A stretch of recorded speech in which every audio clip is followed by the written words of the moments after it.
Welcome to America Right Now. I'm Tom Basili. Coming up, the president says he has a plan to stop inflation. Stopping the ultra-MAGA crowd. We'll be joined by Governor Pete Ricketts and a trio of members of Congress to discuss what can be done to help struggling American families. Then, taking back our schools, a slate of parents take control of a Dallas area school district. One of the new board members will be here, and it's Jewish Heritage Month. We'll take a look at the long history of the faith in America. Plus, in our Race to November series, Blake Masters will be with us. Could he get Trump's endorsement in the hotly contested Arizona Senate race? This is America Right Now.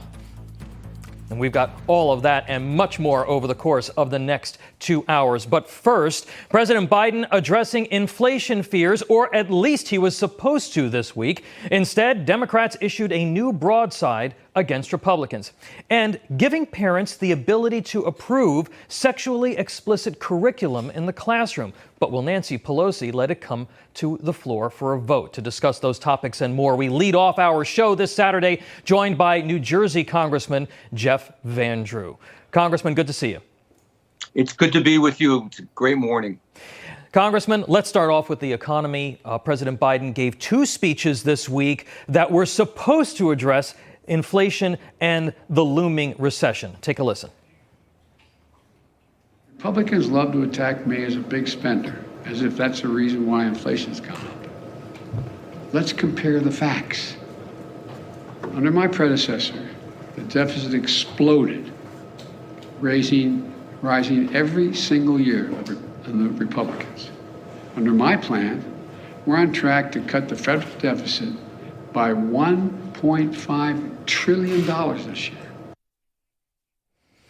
Congressman, I'd love to get your reaction to that. First, a little bit of fuzzy math from the president and from the White House there.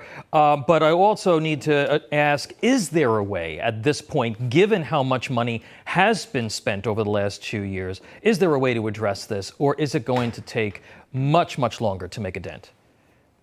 Well, 2 points here. One, you're right. There's a lot of fuzzy math. What he's comparing is pre-COVID and post-COVID numbers. So, you know, when you say that you've reduced the deficit or you're spending less because you were just spending just obscene amounts of money before that, that doesn't really hold up. The bottom line is he was spending a real lot then, still spending a tremendous amount of money. It's just that he was spending even more then than he is now. Those numbers don't hold up at all. They're not the truth. It's basically a big lie. Secondly, yeah, there are things that we can do. We have to be careful. Number one, the most basic of all is how we spend and what we do.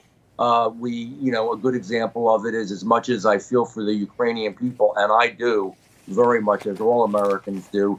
I mean, when we're just spending $40 billion here, $40 billion there, it's serious stuff, and it really mounts up and it creates problems. We have to control the amount of money we appropriate. It's just that simple. And we also have to be careful in what we do. We need to develop a real supply chain, because what we also have, and what started a lot of this, is we have too much money chasing too few goods. And we knew that was going to happen because of our lack of a real solid supply chain in America. We have to get everything from China and other countries. That's not good. That's not good for America. Yeah, and of course, also tax receipts. The government is taking more of our money. That's one of the reasons why the deficit is coming down, because the government is collecting a historic amount of money over last year and the year before. Congressman, you are on the Homeland Security Committee. This week, it was released that drug overdose deaths in the U.S. topped 108,000 in 2021. Chinese fentanyl continues to stream over the border. 90% of the fentanyl is coming across our southern border. What is the Republican conference's plan on day one in the majority, should that happen, to stop that deadly flow of drugs?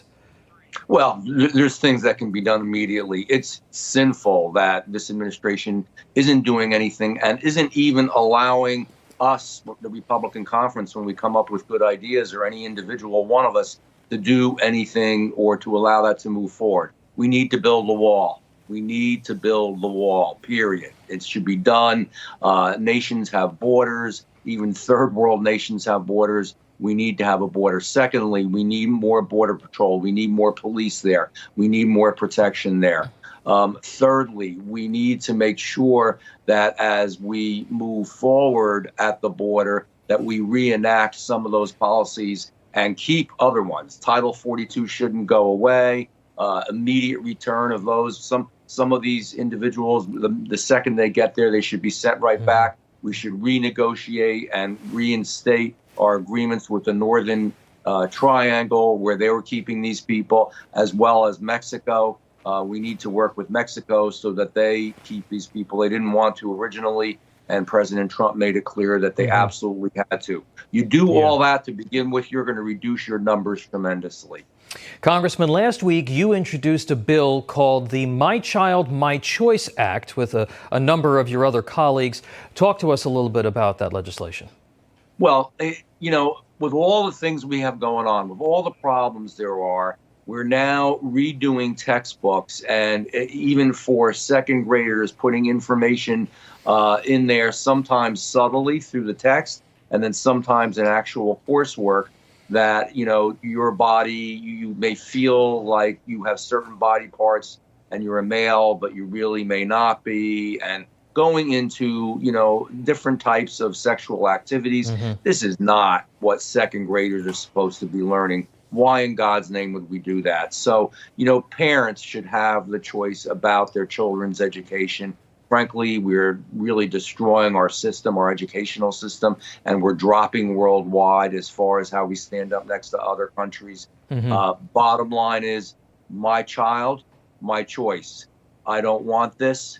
I don't get it, and my child doesn't get it. That's simple. And if 50% of the school doesn't want it, or 50% of the class, it then doesn't exist at all, and we don't have that program. Real quickly, because I have to wrap with you, Congressman, do you think that you can get Democrat support for that kind of legislation? Seems pretty common sense to me as a parent.